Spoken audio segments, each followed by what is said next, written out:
Music by आनंद झा।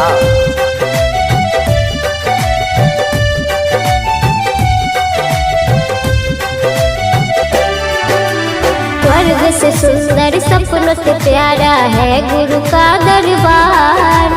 स्वर्ग से सुंदर सपनों से प्यारा है गुरु का दरबार।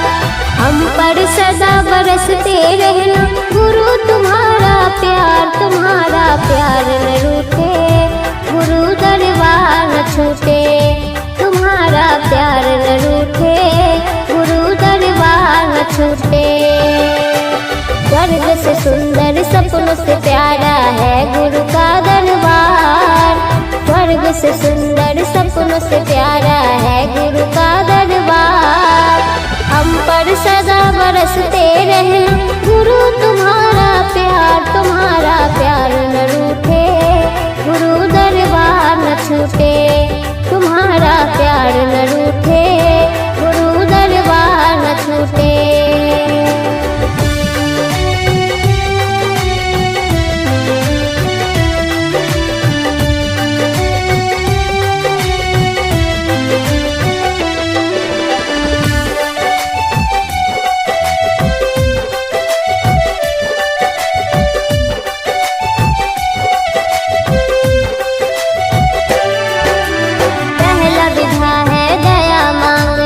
अपने गुरुवर से पहला विधा है दया मांगना अपने गुरुवर से।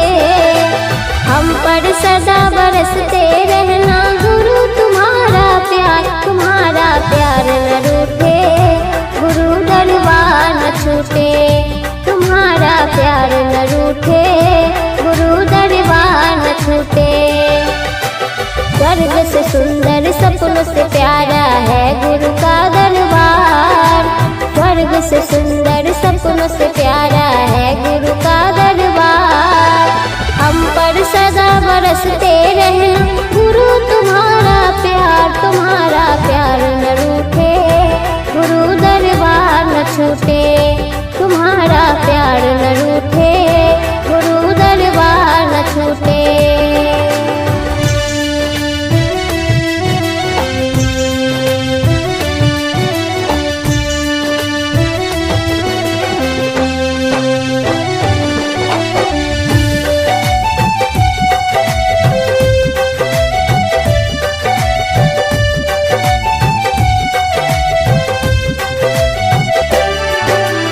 दूसरा विधा है चर्चा करना गुरु बहनों के संग।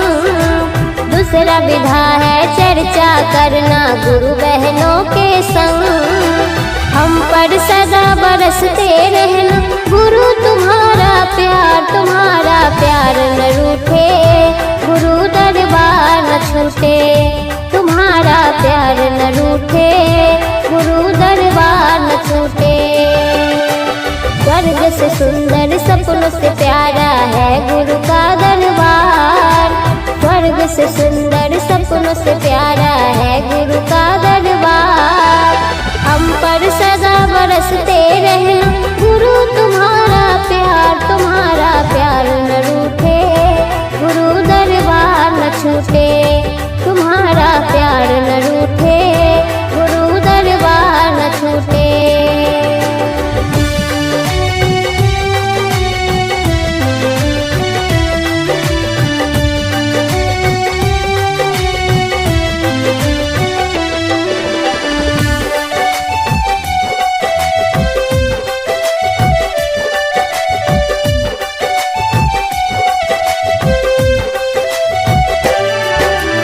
तीसरा विधा है नमन करना गुरु के चरणों में। तीसरा विधा है नमन करना गुरु के चरणों में।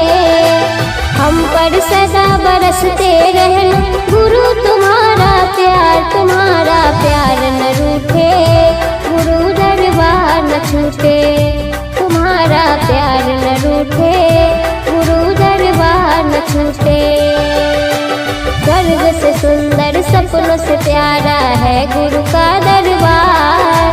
स्वर्ग से सुंदर सपनों से प्यारा है गुरु का दरबार। हम पर सदा बरसते रहना गुरु तुम्हारा प्यार न रूठे, गुरु दरबार न छूटे।